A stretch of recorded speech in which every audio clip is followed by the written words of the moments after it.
雨衣，奴婢送你出去。啊，好。先皇保佑。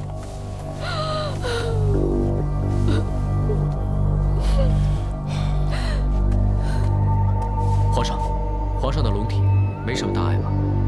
怪事，刺客抓到了没有？龙姬罪该万死，没有抓到刺客，让他逃走了，只缴获了刺客的武器。等等，究竟是谁要杀朕？龙姬，你怎么可以让刺客跑了呢？本王命你彻查此案，将功抵过。龙姬一定彻查到底。皇后，你说朕是不是治国无方？所以有人要置朕于死地啊！不，皇上千万别这么说。皇上天恩浩荡，臣民敬仰，怎么可能会有人？都是奴婢大意之过，才让刺客混入乐师当中，奴婢罪该万死。正是，都是你这个贱婢办事不力之过。宫内守卫森严，如果没有内应，刺客岂能这么容易就混进宫中？对，你这个贱婢肯定是内奸！来人呐，把他给我抓起来！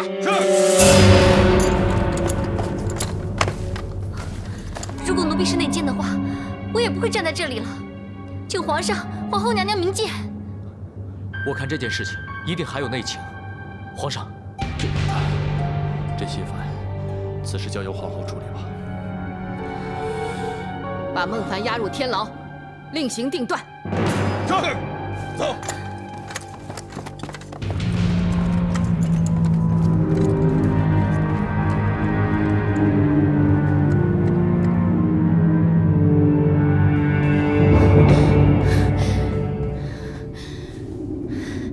想不到不但失败，还误伤父皇，真是把本宫吓个半死。归根究底，都是你找来无能的刺客，你这个没用的东西！奴婢知罪，奴婢一定会妥善处理，请公主放心。哼！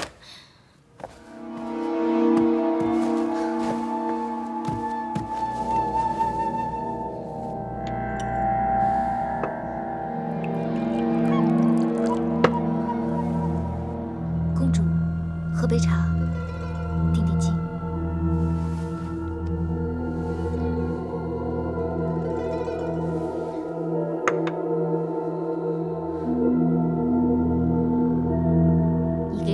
什么臭脸？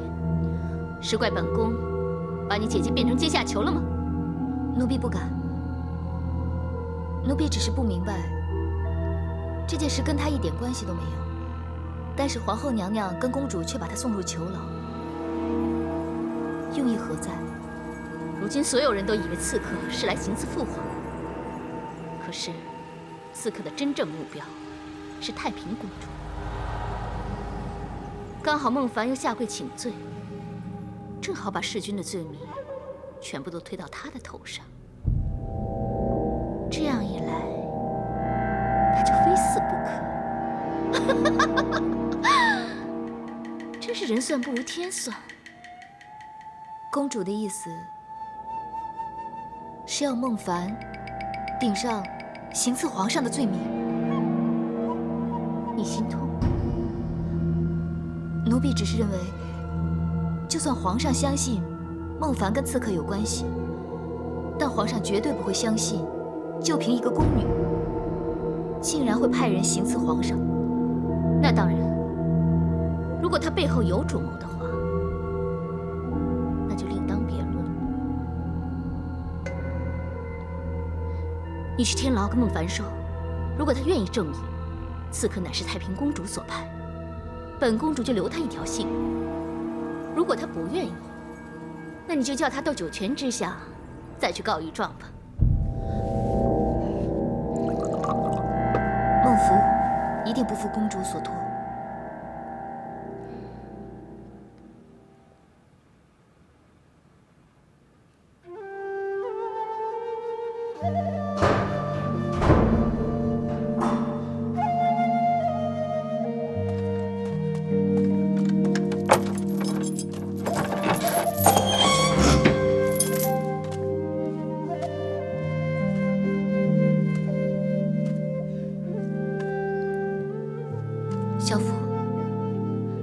没想到你会来探望我，但看你的样子，并不是非常的惊讶。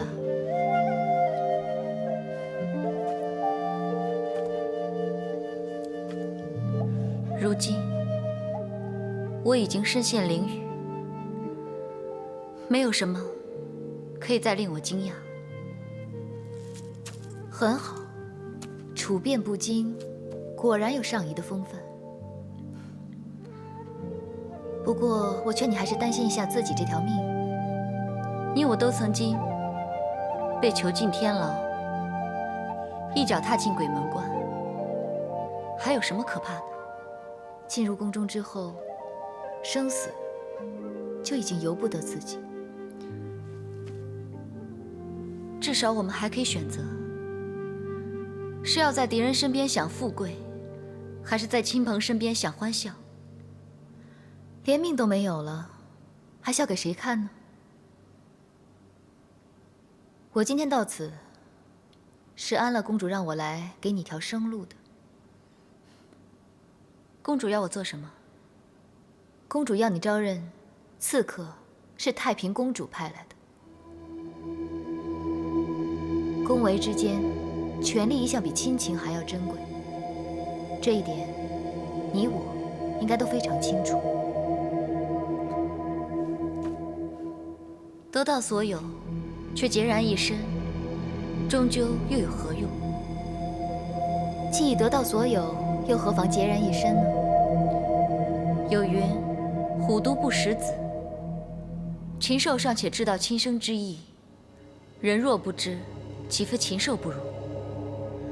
有时，妇人之仁，反而会害自己丢了性命。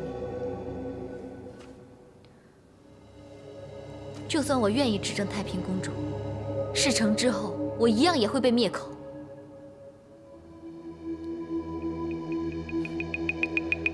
安乐公主，她还好吗？至少，从今以后不会有人再骗她。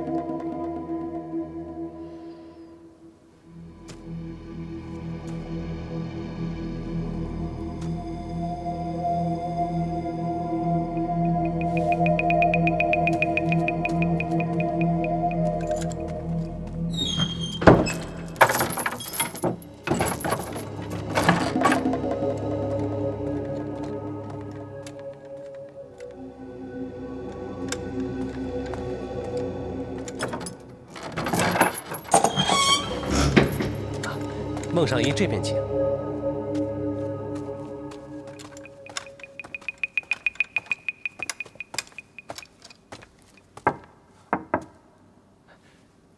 孟上仪请自便，小人先行告退。有劳。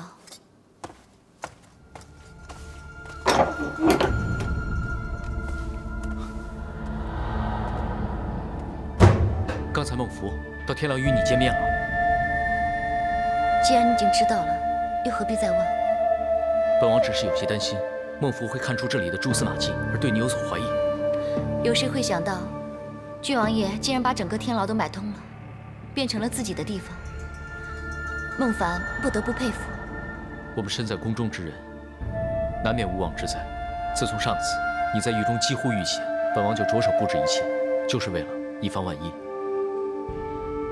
看来王爷对上仪大人倒是照顾得无微不至嘛。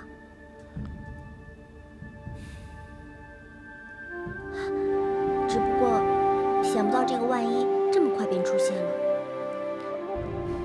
更想不到的是，安乐公主竟让小福来当说客，要我指证，此刻是太平公主派来的。这么说来，此事肯定是和皇后娘娘还有安乐公主有关系了。皇后娘娘为何要行刺皇上？可目前来看，皇后娘娘最有所忌惮的是太平公主。难道皇后娘娘是要嫁祸太平公主弑君？可是如果不慎失手，取了皇上性命，那皇后便会失去所有。我想，她不会冒此奇险。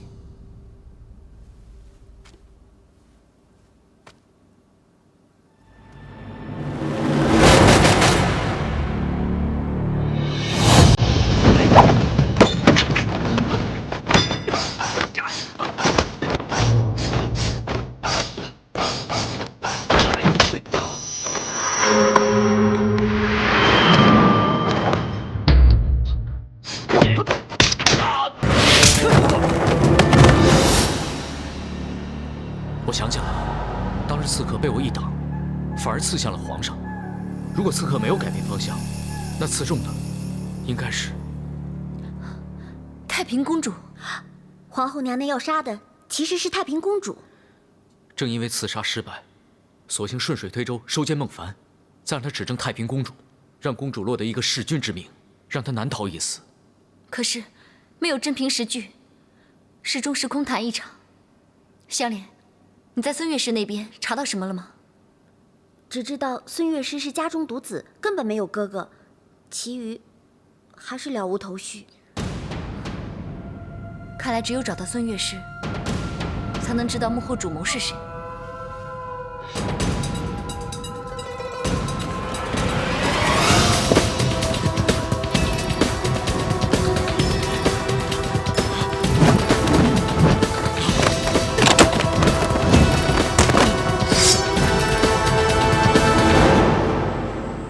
好个大胆狂徒！你果然就是刺杀皇上的主谋。啊，小人哪敢！只是有个同乡希望临终前能在皇上的殿前表演，求我在宴会当天装病，让出位置。小人一时糊涂，就答应了他。没想到只要装个病，就能得到这么丰厚的利气。你这如意算盘打得够响的。同乡说他快要死了，愿意用毕生的积蓄换取这个机会，其余的小人真的一概不知啊！求王爷饶命！求王爷饶命啊！你那个同乡姓甚名谁？现如今他住在哪里？他。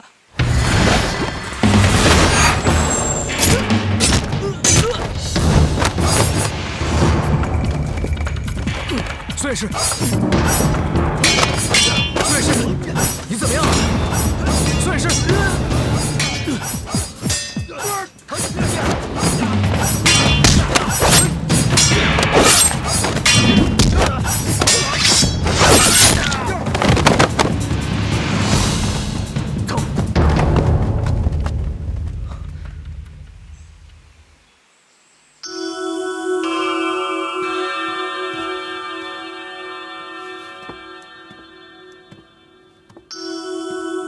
知道孙乐师哥哥的来历吗？他哥哥不知道。谢谢啊。没有。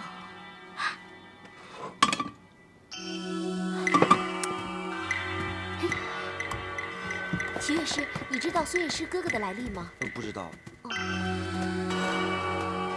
杨乐师，你听说过孙乐师哥哥的来历吗？孙乐师他哥哥，没有听说过。谢谢。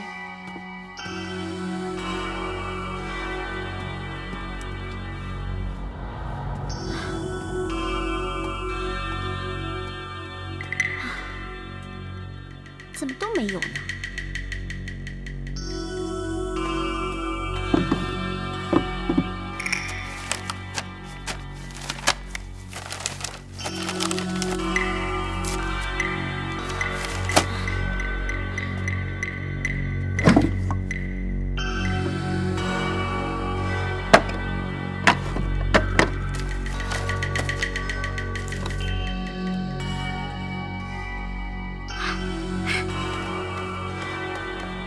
香莲姐，我已经查问过所有的乐师，他们不但不知道孙乐师哥哥的来历，好像连孙乐师这个人都不太认识。看来刺客是看中了孙乐师独来独往，不容易露出马脚。这反贼可真深思熟虑。哎，香莲姐，孙乐师家中也没什么发现吗？没什么帮得上忙的。啊，对了，这有一样东西比较可疑。女子用的绢帕？难道孙乐师有个情人？你们啊，再认真点看嘛。这不就是一块很普通的手绢吗？对啊，看上去啊是很普通，因为这是宫中最常用的白绢。可是你们看这上面的双皱，是工部特工织造的，专门供宫中侍女使用。所以啊，这不可能是寻常百姓之物。也就是说，跟孙乐师有私情的人是宫中侍女。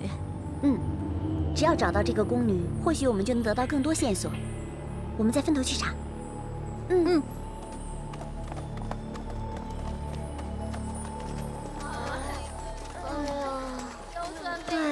整天的活，肚子要断了。太阳还没下山呢，哪来的一整天呀？所谓日出而作，日落而息，现在就应该是休息的时候啊。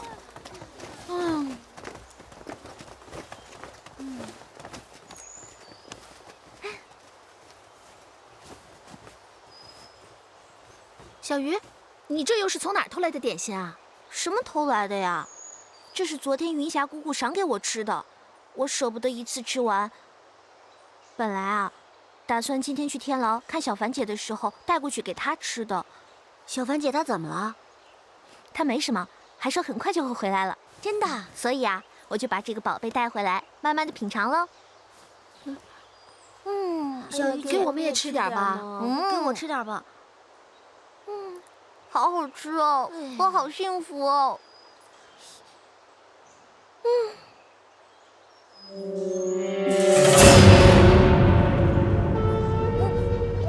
怎么了？噎着了？哎，你们看，看那边，是不是有个人啊？哪儿呢？那儿啊！啊，快！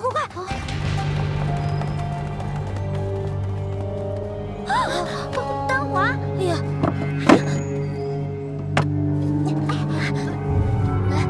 慢点！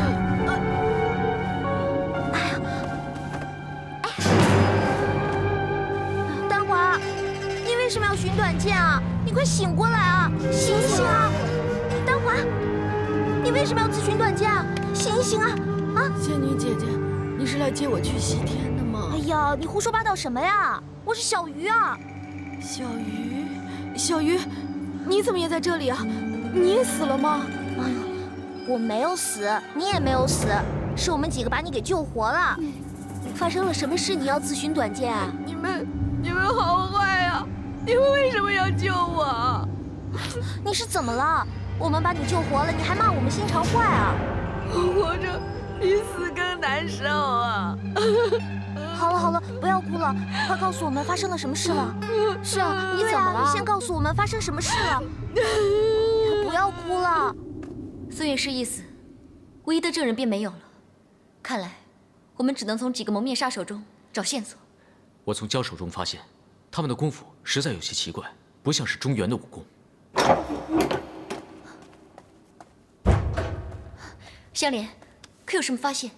我在孙月诗家中找到这块宫女用的绢帕，暂时只能确定，孙月诗很可能跟一名宫女私下有来往。这块绢帕宫中随处可见，这也不能证明跟孙月诗有关。啊，对了，我刚刚在来的路上听到几位宫女在谈论，说今天有个宫女上吊自尽，那宫女好像是丹华。丹华自尽？怎么会呢？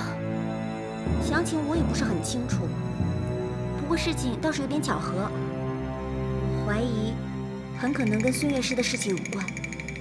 这个时候出现这样的事，不管有没有关系，一旦皇后他们知道了，定会怀疑丹华，会对丹华不利。这件事情还有没有别人知道？都传开了，皇宫上下都在谈论呢。郡王爷，我担心丹华他。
被临淄郡王救走了。正是。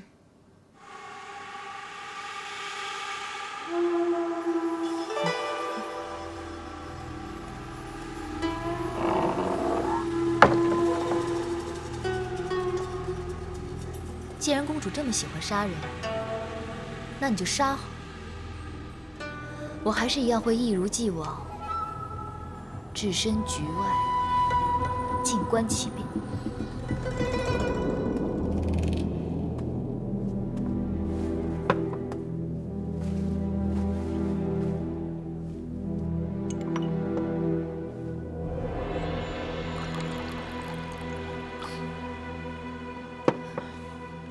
好了，不要害怕了，先喝一杯热茶压压惊吧。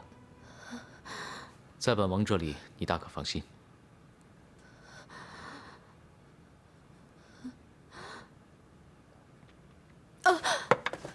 奴婢该死，居然让王爷为我倒茶，真是罪该万死。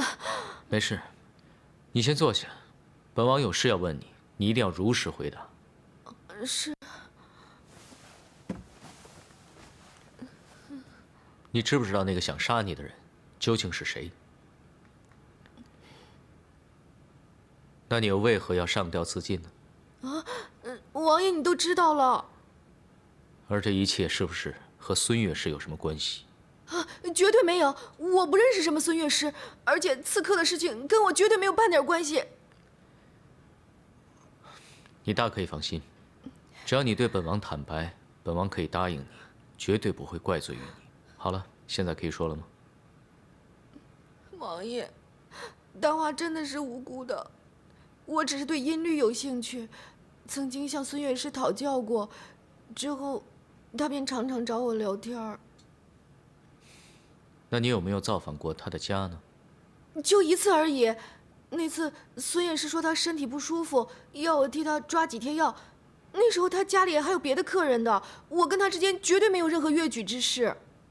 那这件事距现在有多久了？好像是宴请太平公主的前2天，那天我刚好要到城中买食材，顺便替她把药送过去。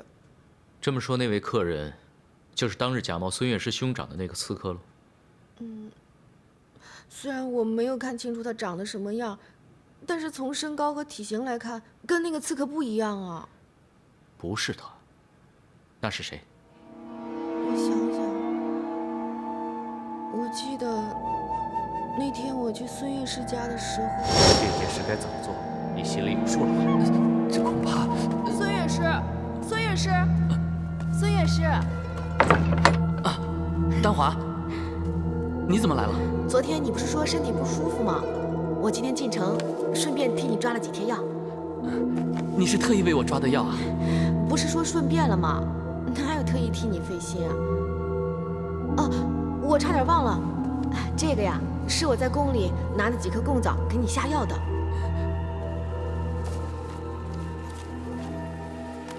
丹华，你对我真好。哎，我来。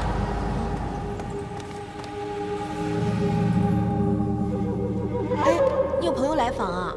啊，他只是我一个同乡，说有事要找我商谈。哦，这样我就不打扰你了。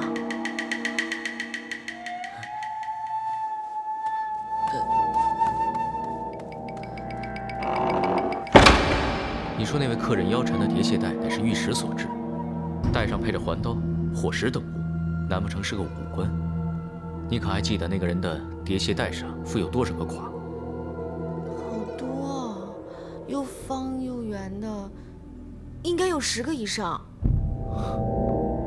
居然是个四品官！叠蟹之事乃武官专有，10垮以上，最小官从4品。如此位高权重的人，为什么会当刺客？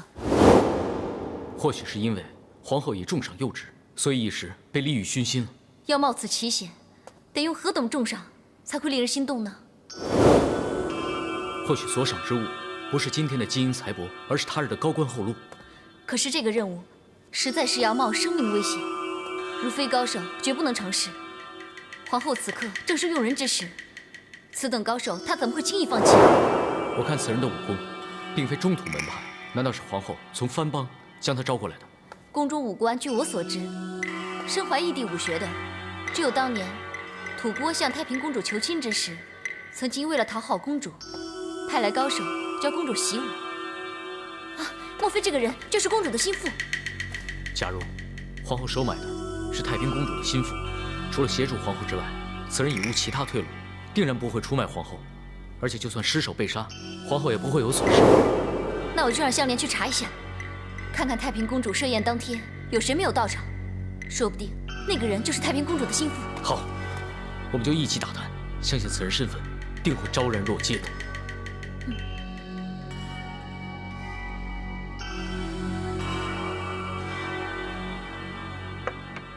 天朗气清，繁花满目，真是令人心旷神怡。姑姑在太平观静养3年，现在看起来真是有点飘然出尘之感呢。贤侄邀约本宫，应该是有更加重要的理由，对吧？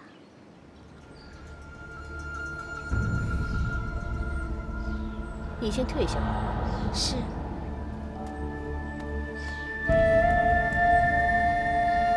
姑姑是否知道，当日宴会上刺客要杀的，并非是皇上，其实是姑姑你。真有此事？那你抓到刺客了吗？没有。可有证据？也没有。那你是在愚弄本宫吗？不敢，只是当年皇后把孟尚仪关进天牢之后，安乐公主曾经派她的心腹孟福进天牢做说客，一定要孟尚仪指证刺客乃是姑姑您所派的。皇后真的会这样做？而且经过本王查探，相信指使那个刺客的就是姑姑牵绳郡王府中的人。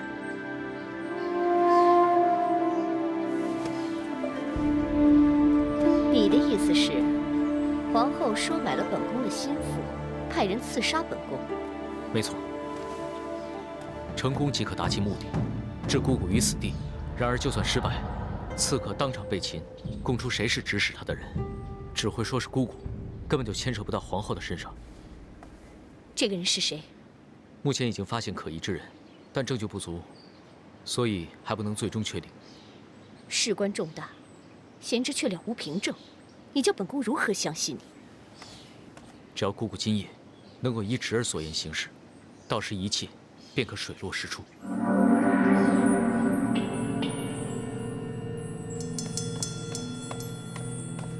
末将雷长叩见太平公主。免了。谢公主。公主召末将前来，不知有何吩咐？听闻皇上设宴宴请本公主之日，都尉抱恙未能出席，本公主深觉可惜。适逢西域为本宫进贡葡萄酒1瓶，本公主礼佛之后不沾醍醐，所以想把此美酒赐予都尉。谢公主隆恩。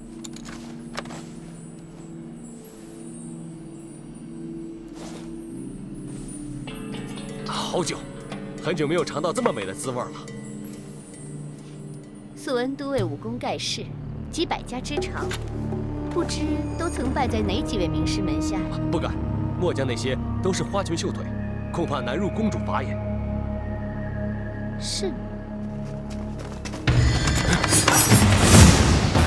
什么人？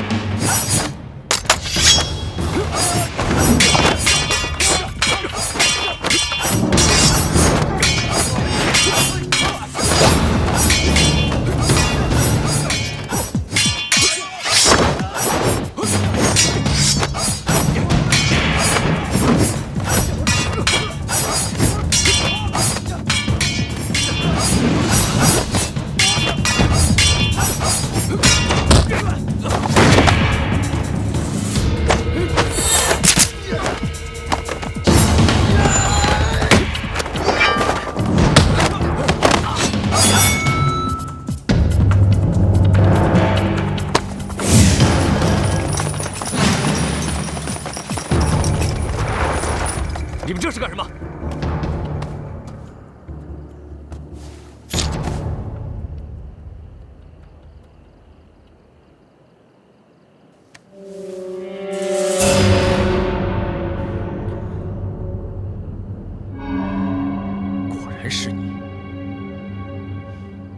雷长，你为什什么要背叛本公主？为什么要替皇后卖命，派人刺杀本公主？这不叫背叛，这不叫背叛。对，作为臣子，功名富贵都握在主子们的手里，主子平步青云，我们才能仕途顺遂。你是认为本公主退隐太平观，令你无所作为吗？公主是治国大才，可是隐退之后，3年来不但毫无建树，而且还让皇上日渐做大。公主，你有为我们这些为你出生入死的人想过吗？正所谓良禽择木而栖。既然皇后娘娘给我的要比你给我的多，末将倒戈相向也是理所当然。真是厚颜无耻！给我杀！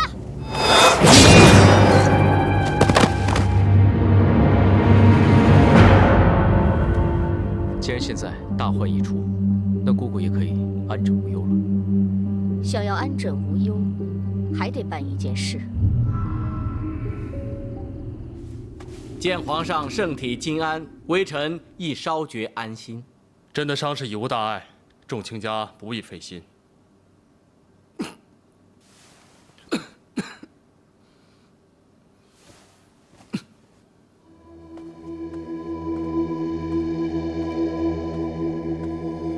参见皇兄。太平啊，免礼。皇兄还没有痊愈吗？小许咳嗽，并不碍事。太医正前来为皇上诊治，有劳公主费心了。既得上天庇佑，皇兄化险为夷，理当前往安乐寺叩神谢恩，也好顺道替皇上祈求福寿安康。娘娘意下如何？公主所言甚是啊。既然如此，不如本宫就陪同娘娘一同前往安乐寺。未知娘娘意下如何？祈福谢恩这种事情，应该本宫亲自前往，岂敢烦劳公主啊？娘娘客气了，我们是一家人，何必分彼此？既然这样，明日申时，安乐寺相见。好，皇后，你就和太平一同前往，2个人也好做个伴儿。臣妾领命。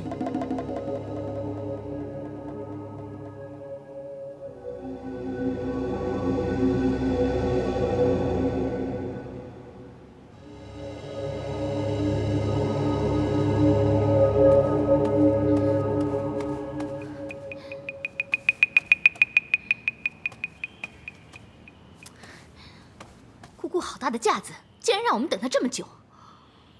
他这是想给我们一个下马威。哼！我回去就跟你父皇说，连为皇上祈福这等大事他都不能依约而来，你父皇还能相信他吗？正是，让父皇对他起疑，不再信任他。倒是他想染指朝政，那也不可能了。不等了，拜祭完了马上回去。是。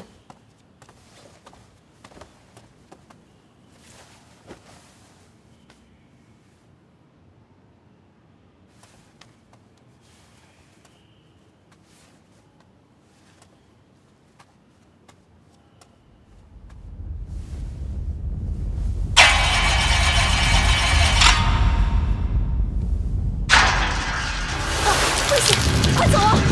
怎么了？这寺要塌了！啊！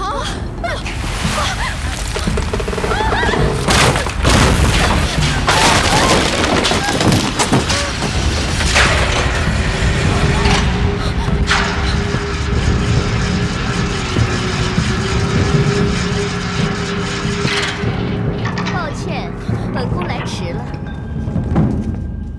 皇后这是怎么了？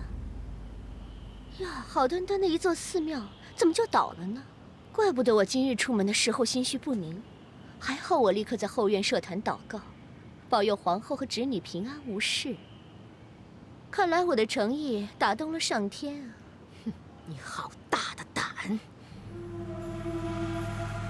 这也是跟皇后学习而已。不过太平比较好学，从皇后娘娘身上学到的一定会青出于蓝，皇后可要谨记。欧头回府。是。啊，忘了跟皇后介绍，这是欧都尉，雷都尉已经为国捐躯了。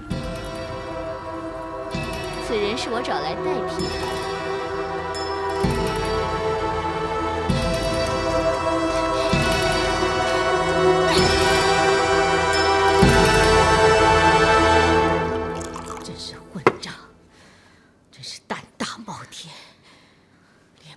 都敢教训，姑姑她简直是疯了！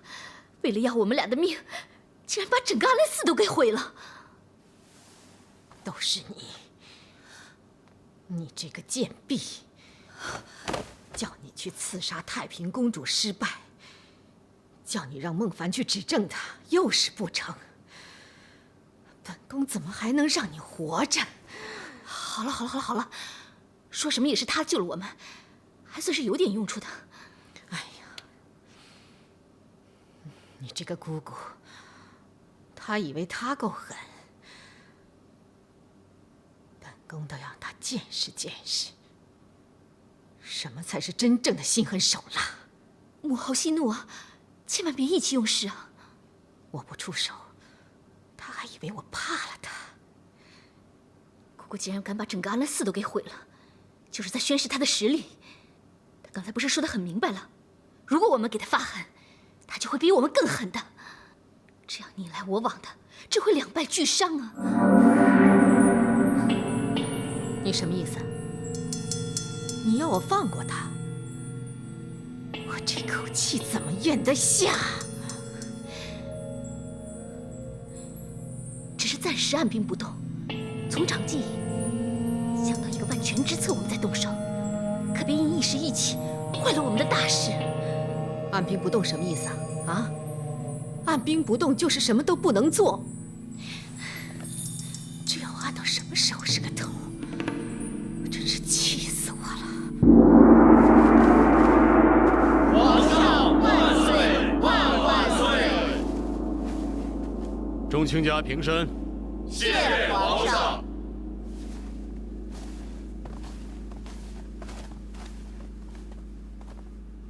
太平，得你上朝替朕分忧，朕很是高兴。太平谢谢皇上圣恩，还要谢谢皇后恩典。皇上，伤势无碍吧？都好了。调查刺客进度如何？龙基现在已经查明，刺客乃是突厥高手，相信是突厥派来，意欲对皇上不轨。幸天佑中土，未能让蛮夷的恶计得逞。 刺客拿到了没有？刺客在追捕途中，由于负隅顽抗，已经被杀，因此没有抓到活口，无法与突厥对峙。这样，皇后，你有何高见呢？先知查出是突厥所为，那就突厥所为吧。太平，你认为呢？如此说来，此事应该与孟尚仪无关。对。 紧速将孟凡释放，此案就此了结。谢主隆恩。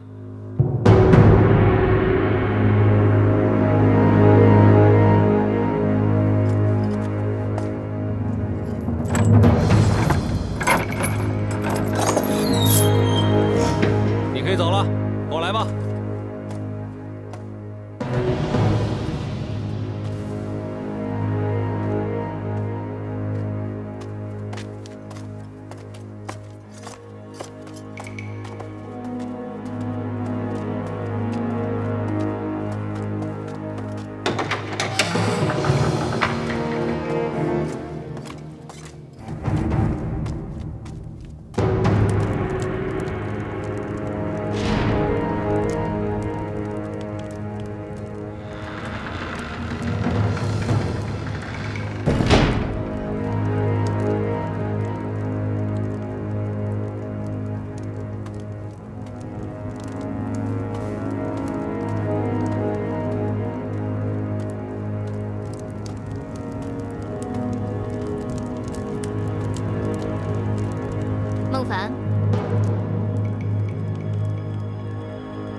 奴婢参见公主。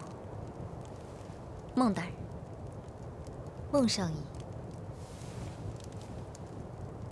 孟凡，你运气还真不错，又一次逃过死劫，天助自助。奴婢的运气一向不差。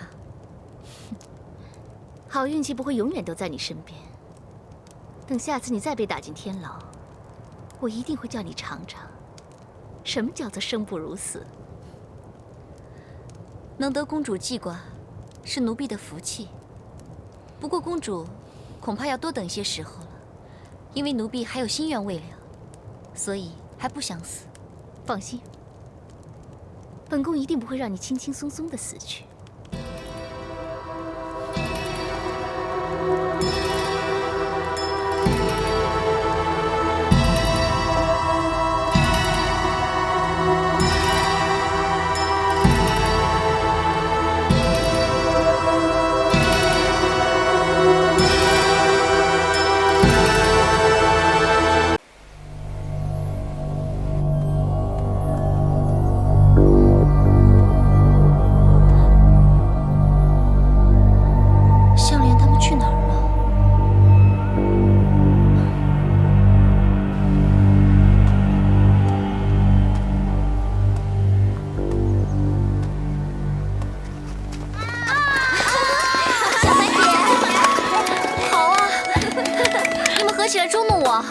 我们就是想看看你一个人的时候会不会想我们啊！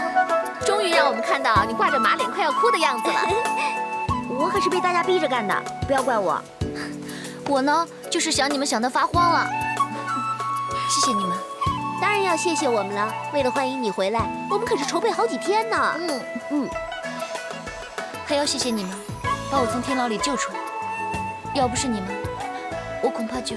哎呀，我们谁都知道你是无辜的，当然要帮忙了。对啊，对啊，因为啊，我们都是好姐妹，你们说是不是啊？是啊，没错。来，小凡姐吃点东西吧。大家一起吃。好啊，好，来，吃啊！来，你看看你啊，这个给你，你慢一点啊。看来皇上的龙体已无大碍，只是气色稍微有些消烦，还需再调养个10天半月。说到底，这年纪已经不轻了。皇上，不要说这种话。便是贵为95之尊，也不会有例外。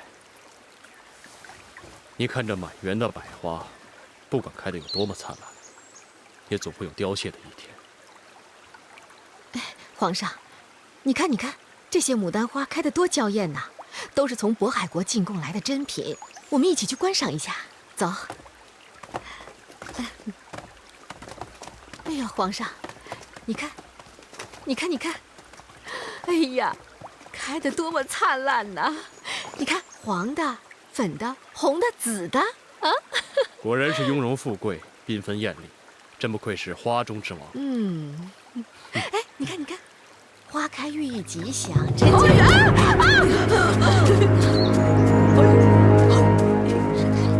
哎呀，皇上，没事啊，没事啊。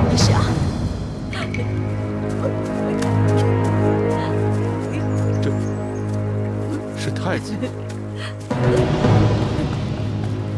父皇母后，你们安好。儿臣在跟陈公公玩捉迷藏呢。捉迷藏的，你以为你还是7、8岁的小孩啊？身为太子，举止行动要庄重得体。你这样冒冒失失的窜出来，我和皇上全都被你吓了一大跳。而且这些牡丹花，都是从渤海国进贡来的稀世珍品，就让你这样给践踏了，本宫一定要罚你。儿臣知错了，母后恕罪。皇后，就先饶他这一回吧。太子毕竟年纪还小。皇上，你不能这样骄纵他，对太子要严加管教，不然的话，重俊就是他的前车之鉴。不行，一定要罚。来人！奴才叩见皇上皇后。陈公公，你是如何看管太子的？赶紧带太子到别处去玩。奴才听命。太子爷，咱们到其他地方去玩吧。皇上，好了，娘娘息怒，替娘娘看在皇上的份上，要罚就让老奴替太子受罚吧。父皇母后，儿臣先告退了。太子爷，等等奴才呀！等等奴才！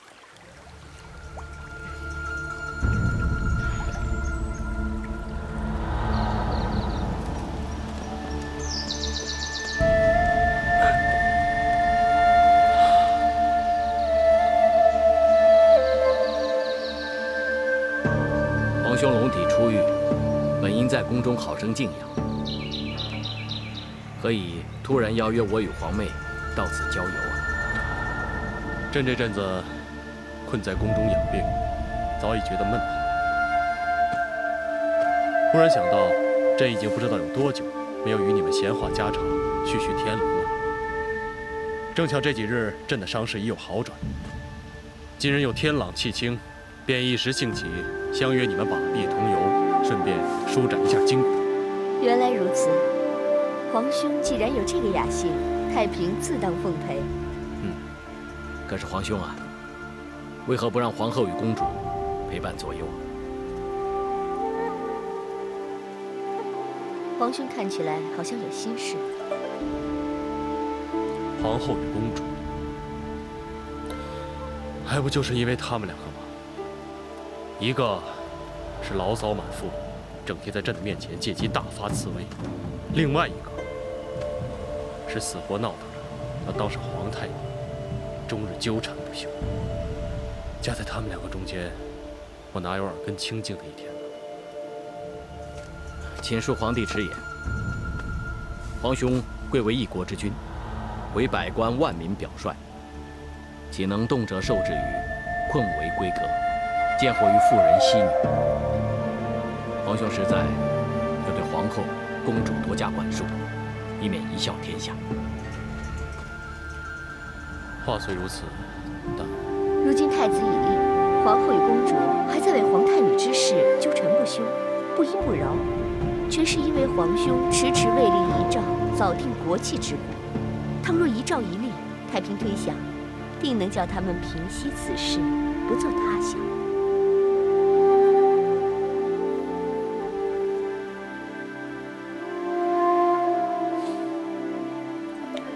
看来也只能如此了。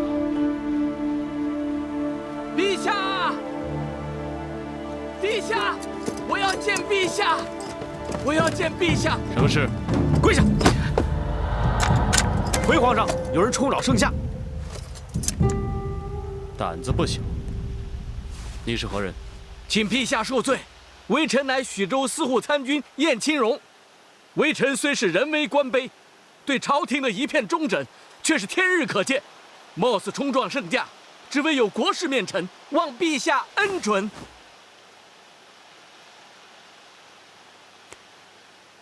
你有何重要国事面陈？微臣要向皇上冒死状告皇后娘娘。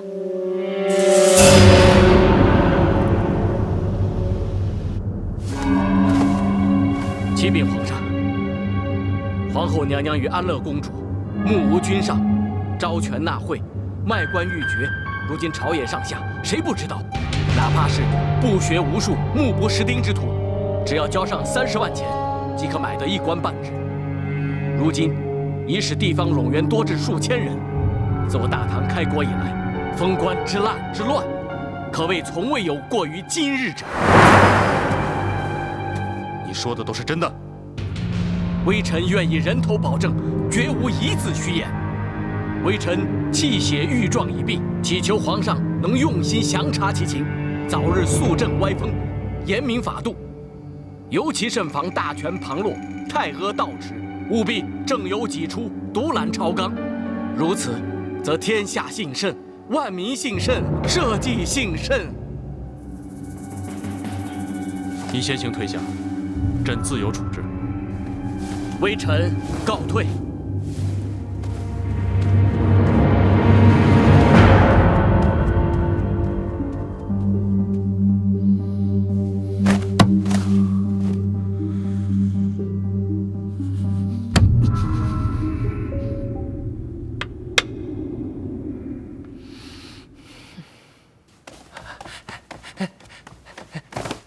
禀告娘娘，奴才刚刚从皇上那儿听到消息，说有人趁皇上出宫踏青之际，突然拦途告御状。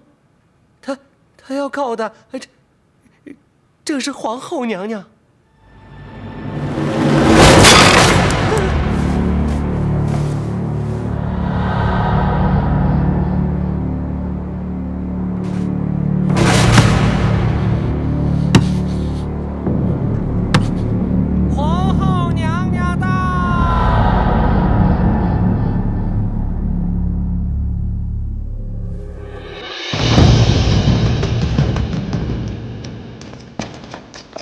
参见皇上。臣妾参见皇上。这是怎么回事？皇上，这位就是刚才来告御状的官吧？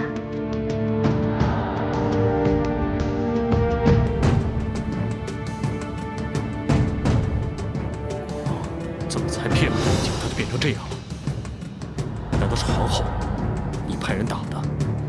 这个人不知道是受了谁的指使，竟敢胡言乱语来污蔑臣妾，魅惑皇上，实在是大逆不道，我岂能饶他？所以就稍稍的教训他一下。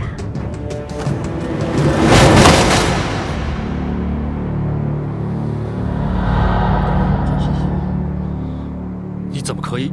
皇上，臣妾这是杀一儆百。若非如此，天下的奸佞小人便都会竞相效尤，动辄目无朝纲，以下犯上，随意的编造谎言，欺君罔上，那还得了啊？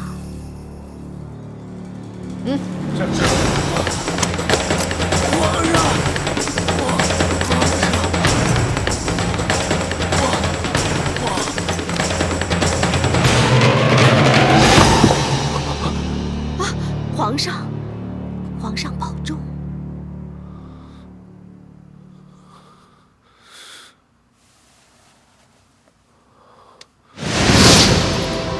皇上，皇上，皇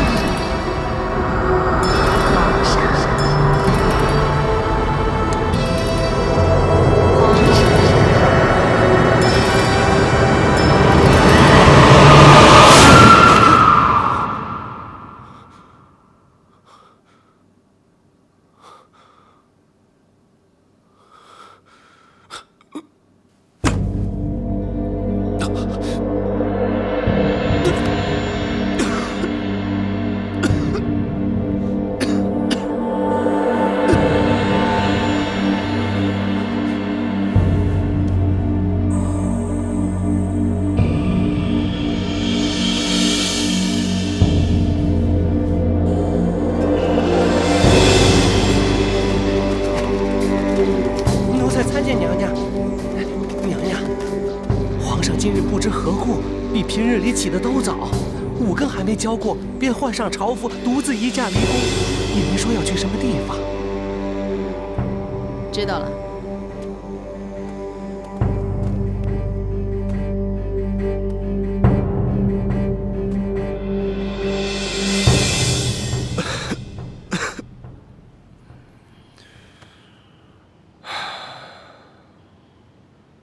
凡谓天下国家有9经，曰：修身也，尊贤也，亲亲也，敬大臣也。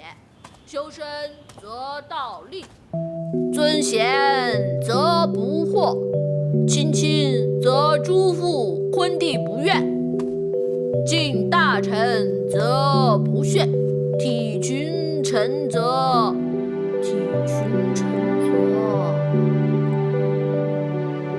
怎么了？不记得了？体群臣则士之暴礼重，子庶民则百姓劝，改百公则财用足，柔远方则四方归之，怀诸侯则天下废之。哦，不错不错。可是接下来的我又忘了。太子，这一篇中庸讲的是治国平天下的9条法则，你务必要把它牢牢记住，否则他日你登基之后，怎么能够治国平天下呢？是娘娘。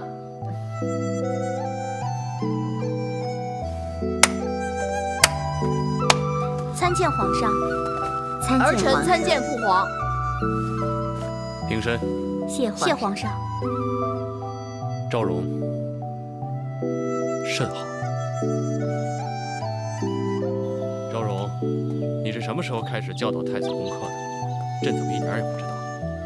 回皇上，臣妾一次偶然来到东宫看望太子，眼见太子终日无所事事，乏人管教，课业不免荒疏。臣妾心想，反正自己闲着也是闲着，因此往后一有闲暇，便来督促太子念些书本经籍。这真是有劳昭容费心了。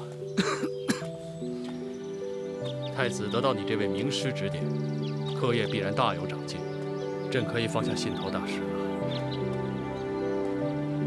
皇上过奖了。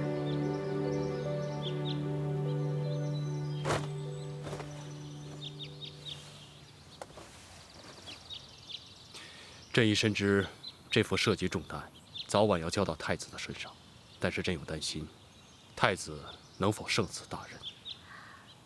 我想皇上你是多虑了。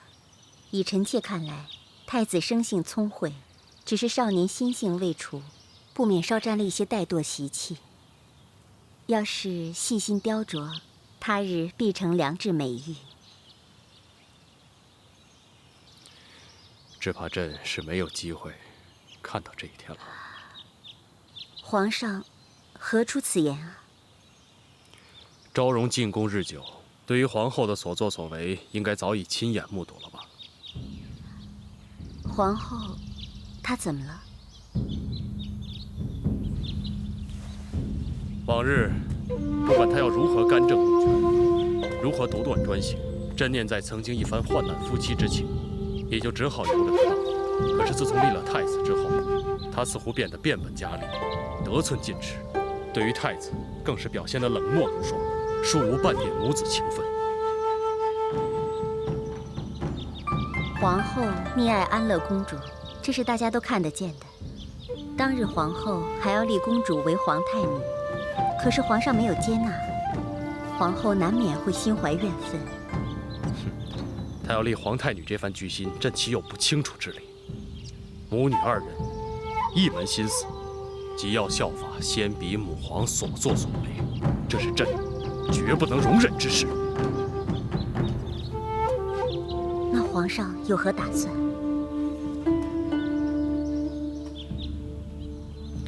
朕打算考虑太平公主所意，及早立下遗诏，以绝其念。但这份遗诏，恐怕要你昭容来代朕操笔。皇上，你确定要这么做吗？昭容觉得有何不妥吗？臣妾只是觉得这件事牵扯太大，或许会在朝中惹出一番风波。皇上，您还是不要草率决定，一定要慎重三思。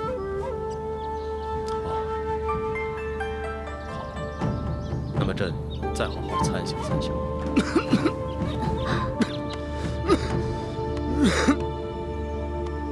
你是说今天皇上见过上官婉儿？那你可曾探听得知，父皇都跟他说过些什么吗？这个奴婢就不得而知。不过昭容娘娘自太上皇时起就已经在宫中掌管诏命，就连皇上也让她专掌起草诏书。那父皇真的要立下遗诏，传位给太子？母后，遗诏一旦立下，我们就连半分指望都没有了，这该如何是好啊？我看不如这样吧，这件事情就交给孟福去办，先打听清楚上官婉儿的心意，再想方设法把她拉拢过来，说不定还可以扭转局面呢。你不知道，上官婉儿这个人从来都是两面三刀，见风使舵。要想让她轻易的委身于一方，在局势还没有定下来之前是不可能的。别说是拉拢，就是她的心思，恐怕我们也猜不透。人情世态往往变幻无常，我们尝试一下又有何妨呢？孟福，在。你一向口齿伶俐，八面玲珑，这件事情就交给你去做。是。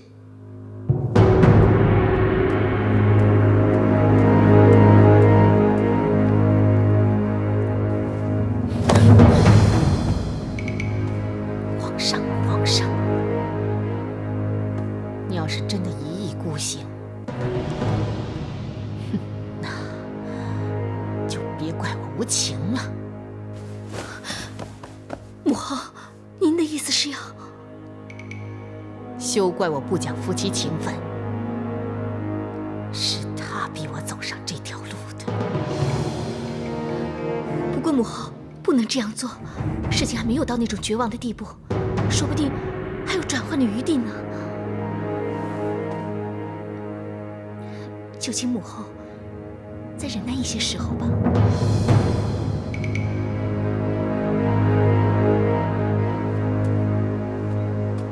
你看这花儿长得好美啊！娘娘所言极是，的确很美。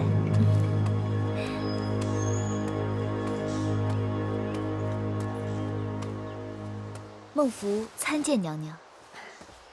原来是孟舍人，免礼。娘娘好雅兴，是在这里对景吟咏什么绝妙佳句吗？孟舍人见笑了。其实孟福早已对娘娘的才学十分敬仰，哪敢存半点见笑之意呢？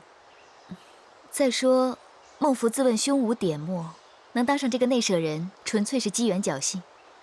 如果要论真才实学，还是比不上娘娘的。孟舍人不必过谦。其实孟福早就想向娘娘讨教一下起草诏书的学问，只是怕打扰娘娘的雅兴。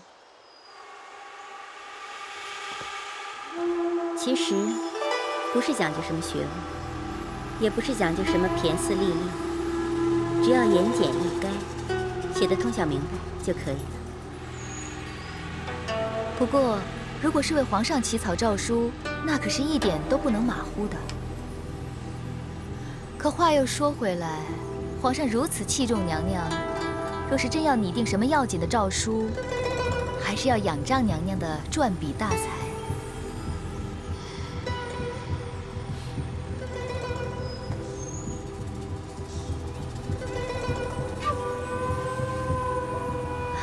听说娘娘除了文采斐然之外，对赏花也颇有心得，不知可否请娘娘指点一二呢？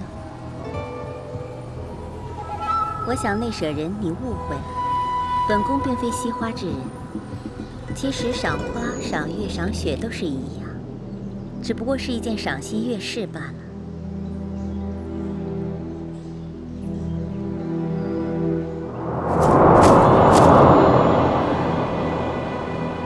莲花复莲花，花叶何愁蝶？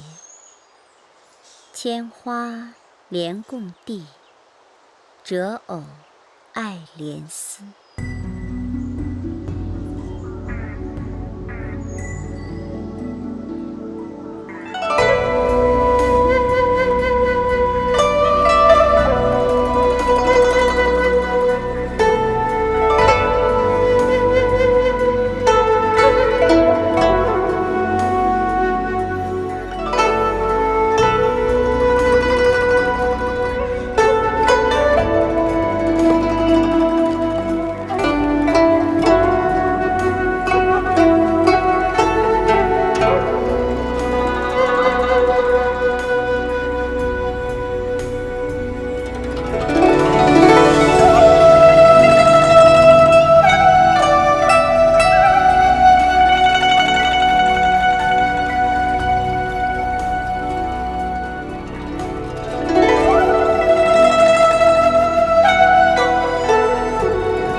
漂亮，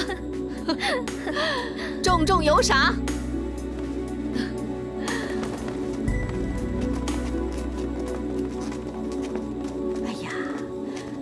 妹妹，你觉得这新编的舞蹈怎么样啊？昭容觉得这舞蹈有点冗长了，我倒是有点乏了。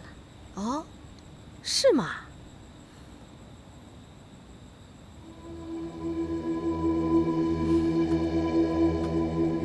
娘娘乃是大唐第一才女，天下如是文人，莫不以所作诗文能得娘娘法眼青睐为荣。孟福的一位同僚新作了一首诗，托孟福转呈娘娘以求鉴赏。哦，快，呈上来。是。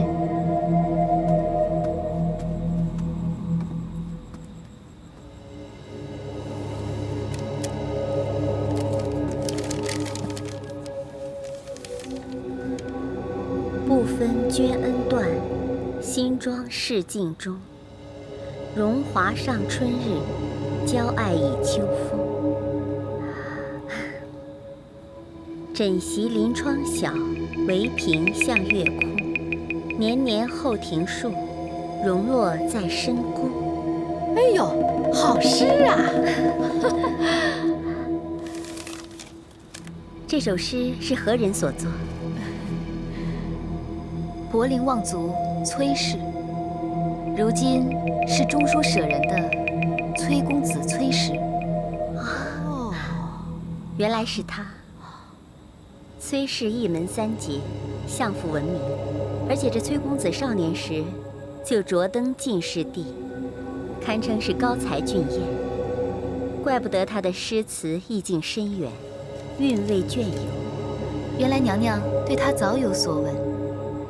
崔公子年少多才，而且长得俊美，玉树临风。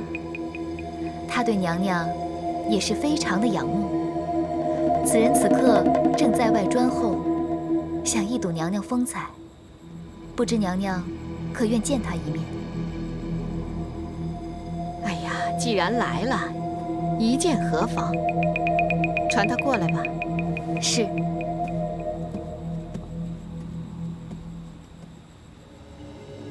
哎呀，才子嘛，当然要一睹为快了。我也早就听说过这个崔实啦。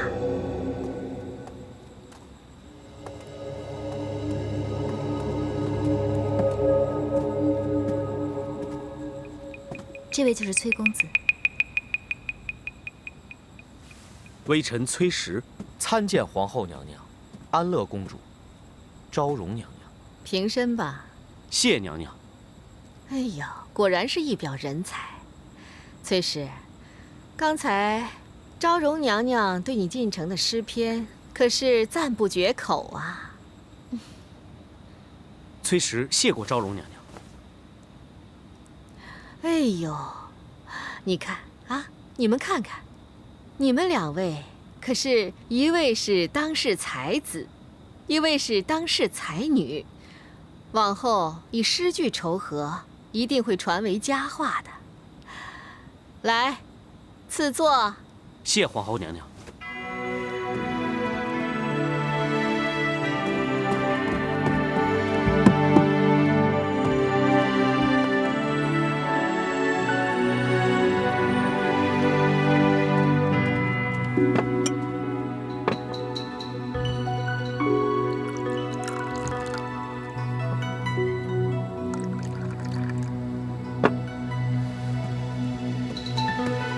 妹妹，请喝茶吧。哎呀，这茶好烫。且让微臣替昭容娘娘稍效微劳。岂敢岂敢。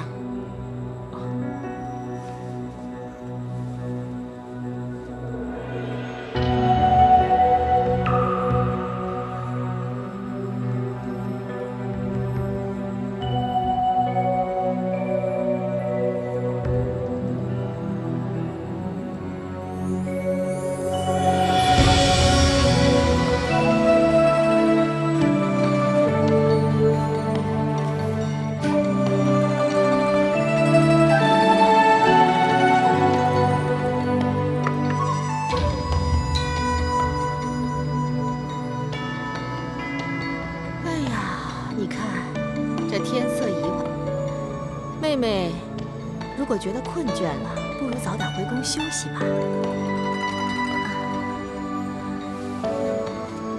那就请恕婉儿不胜慵倦，先自告退。哎，等等，你看，这夜静更深的，你一个人回去我不放心。有劳崔实送昭容娘娘回去休息。微臣乐于效劳。这。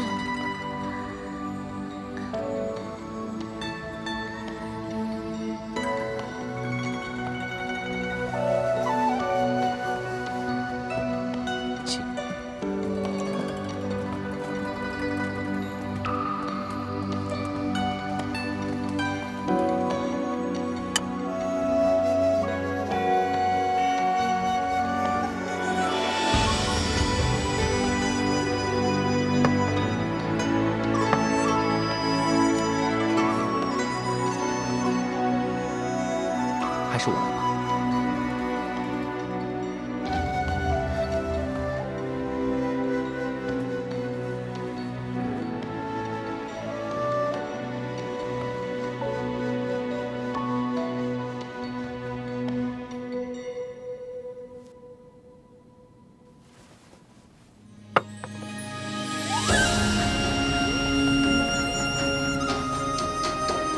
哎呀，孟福啊！ 你总算是有点用处了。谢皇后娘娘夸奖。不过，你又是怎样知道上官婉儿如此不甘寂寞？那天孟福在太液池边，看见昭容娘娘居然为了一朵莲花，被风吹折后有感而发。千花莲共地，折藕爱莲丝。这可是寓意着藕断丝连。藕断丝连。 他跟谁藕断丝连？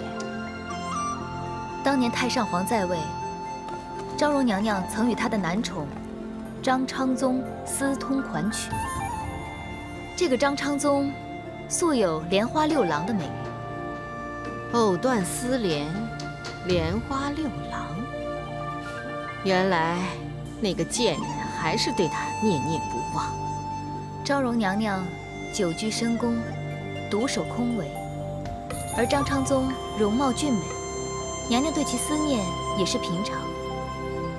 不过这天下俊美的男子不只是他，奴婢以为，如果可以找另外一个俊美儒雅的男子，说不定可以打动娘娘的芳心。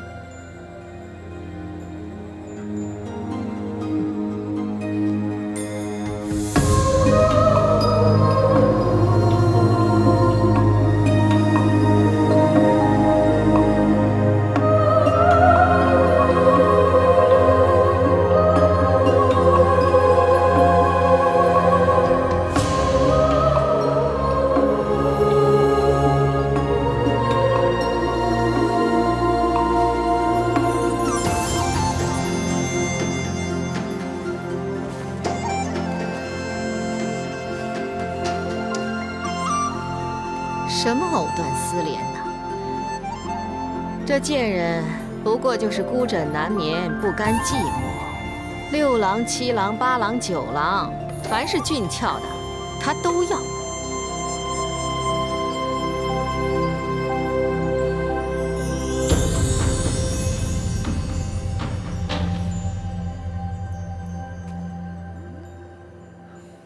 看来姑姑应该就快要到了。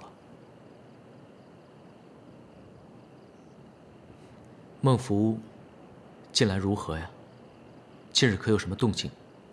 自从那次天牢外一别之后，久未碰面。你们本是姐妹，想不到造化弄人，时过境迁，现在竟然变成了敌人。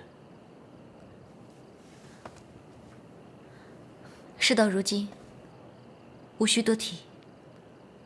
郡王爷，今夜聚首，所为何事？ 看来你我之间，除了正事之外，已无话可说了。龙姬，参见公主。龙姬拜见姑姑。不必多礼。你们两个这么晚过来，应该是为了皇上要立遗诏之事吧？看来姑姑已经知道了皇上在东宫面会上官婉儿一事。皇上终于接纳了本宫的意见，本宫总算没有白费唇舌。皇上要立遗诏，是要传位给太子吗？这是理所当然。那倒是件好事。有了这份遗诏，那就对皇后还有公主有所掣肘。不过，就怕皇后娘娘不会就此善罢甘休。依你的估量，他们下一步会有什么举动？如果孟凡是他们的话，现在就会想如何拉拢上官昭容。说的有理。可是，就算他们可以想到这一步，难道本宫就会让他们早占先机吗？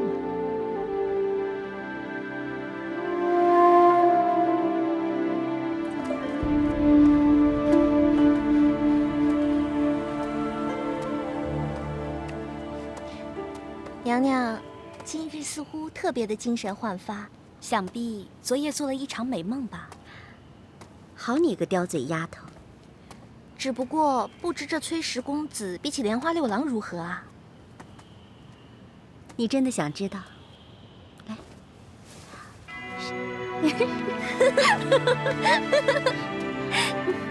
那娘娘准备如何报答皇后娘娘这番提起的心意呢？皇后这么做，还不是为了拉拢你？她只不过是希望我在为皇上立遗诏之事上能够左右圣意。既然娘娘早已看穿了一切，那为何又这般安然受之？反正不受白不受，既来之则安之。一来，这崔实确实是一表人才，那可是可遇不可求啊。对对对，如果是一般的凡夫俗子，娘娘又怎么能看得入眼呢？二来，我如果不吃他们这杯敬酒，恐怕就要吃上一杯罚酒。眼下这个形势，我犯不着去开罪他们，让自己处在一个不利的境况当中。可是拿人家的手短，吃人家的嘴软，娘娘就不担心从此受制于人吗？你放心，我不会那么容易受制于人，我自有分寸。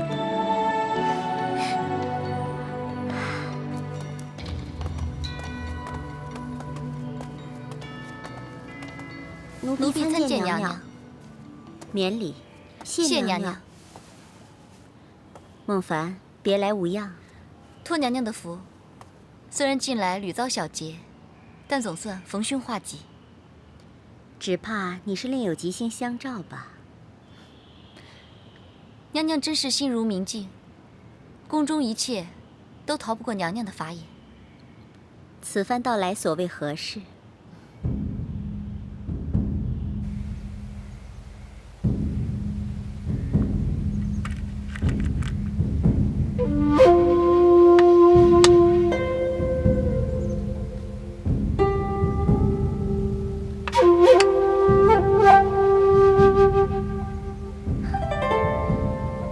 娘娘棋艺高妙，让了孟凡10个子，居然还能步步逼近，叫孟凡完全无从招架。看来孟凡还是只有甘拜下风了。下棋之道，讲究操算全局，得先为要。所谓宁得一先，莫争一子。孟凡受教，但是真正要操算全局，又谈何容易？尤其是在强弱未判、胜负莫测之中，如何能观人之未见，察人所未察？那就要讲究机变。这时候就不能轻浮冒进，只宜采取手势，伺机而动。娘娘高见，看来不管是处世之道，还是棋艺之道，孟凡境界比起娘娘，实在是差之甚远。你也未必比我差，只是你已经站在太平公主的那一方，而我还是在举棋不定，立场不同，处事方法自然就不一样了。娘娘，这不是举棋不定，这叫审时度势。娘娘一向不到最后关头，从不显山露水。君子不立危墙之下，方为安身立命之无上妙地。知我者，莫若孟凡也。既然你明知此时我不会偏帮任何一方，那为什么你还要当公主的说客呢。孟凡出身寒微，而娘娘学富五车，触类旁通。孟凡一身铜臭，生平只善于在市井街头跟石块商贩为蝇头小利而谈经论证，是以对讨价还价之事不免略有心得，仅此而已。其实但凡买卖，首要在于待价而沽，价高者得，往往是越迟决定买主，才愿意卖取高价。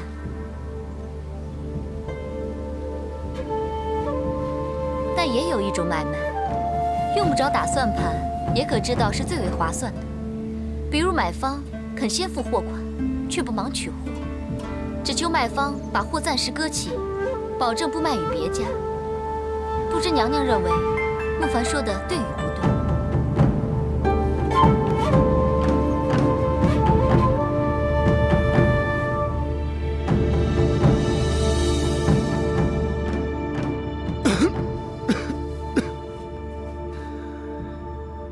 为何皇妹今日如此有心来看望皇兄啊？妹妹听闻皇兄圣体今日又复为何，所以特意过来探望。陈年旧疾而已，并无大碍。皇兄保重啊！皇兄怎么又愁眉不展？是否为皇后之事在心烦啊？不要提她了，一提起皇后，朕就头疼。关于遗诏的事情，不知皇兄考虑的怎么样？朕已经跟上官昭容谈及此事，但是昭容却劝朕要三思而后行。上官昭容慧智兰心，远见卓识，他既如此说，必有道理。何至于慧智兰心，远见卓识啊？昭容对太子更是关爱有加，无微不至，为怕太子乏人管教，还不时抽空到东宫亲自教太子读书明理。朕何其幸甚，能把这样一位贤良淑德、才貌双全的佳人纳入后宫。皇上既对昭容如此盛赞，何不厚厚的赏赐一番，以慰其劳？